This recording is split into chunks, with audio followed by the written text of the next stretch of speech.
College basketball season is coming to its conclusion, almost. UConn, Illinois, Michigan, Arizona will all play in the men's Final Four tomorrow in Indianapolis. And tonight, the women's Final Four will take place in Phoenix with UConn playing South Carolina, UCLA playing Texas. Come on, it's going to be good basketball. For more on this, we are now joined by Chris Vannini, a senior writer at The Athletic. Chris, good morning.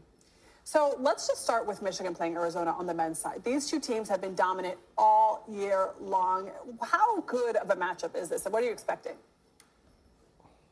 Yeah, Arizona, Michigan, like you said, two of the best teams in the country all season long. Everybody expected them to be here basically since the winter, and they are. And the winner of this game is going to be a heavy favorite in the national championship game on Monday. Both of these teams loaded with guys who are going to be drafted in the upcoming NBA draft. They're both really good on the inside. They're really tall teams. You're going to see a lot of bodies banging around there, but they got some pretty good guards on the outside too. Braden Burries for Arizona, and this is going to be one of the best college basketball games of the year. And let's talk about UConn versus Illinois, because UConn's in their third Final Four in the last 4 years after that of one of their stunning wins. So how is Coach Dan Hurley able to be so successful in March? What's the key to his formula?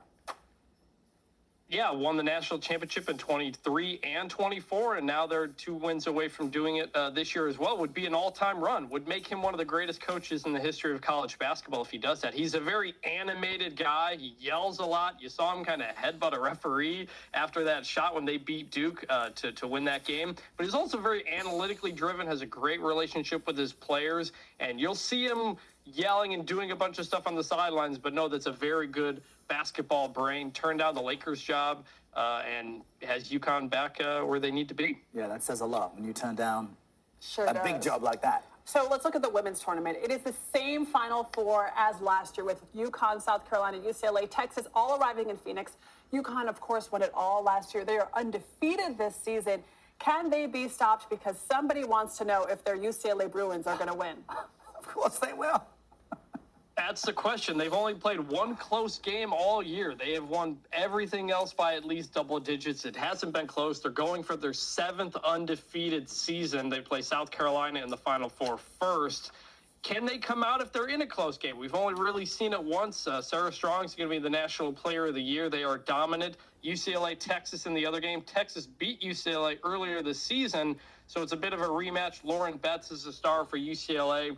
That should be a really good game. And I tell you, with everything on the line, both for the men and women, nothing motivates like a loss, right? These are things you remember, you don't forget, and this is that time to shine. So, Chris, what are your predictions for this weekend? For the men, I'm going to have Arizona beat Michigan slightly. I'll have Illinois beat UConn, then Arizona over Illinois in the championship. For the women, I'll go UConn on one side, Texas on the other, and then UConn completes an undefeated season again. Wait, but we didn't hear UCLA. Breaking my heart, Chris. You know what? He's saying they don't have what it takes. Chris, we're out of time. Just wait. Thank you for being here this Friday. We appreciate your insight. Do Good come luck to your Bruins. No, thank you so much, and your honest predictions. All right, we'll do after the break, talk about what was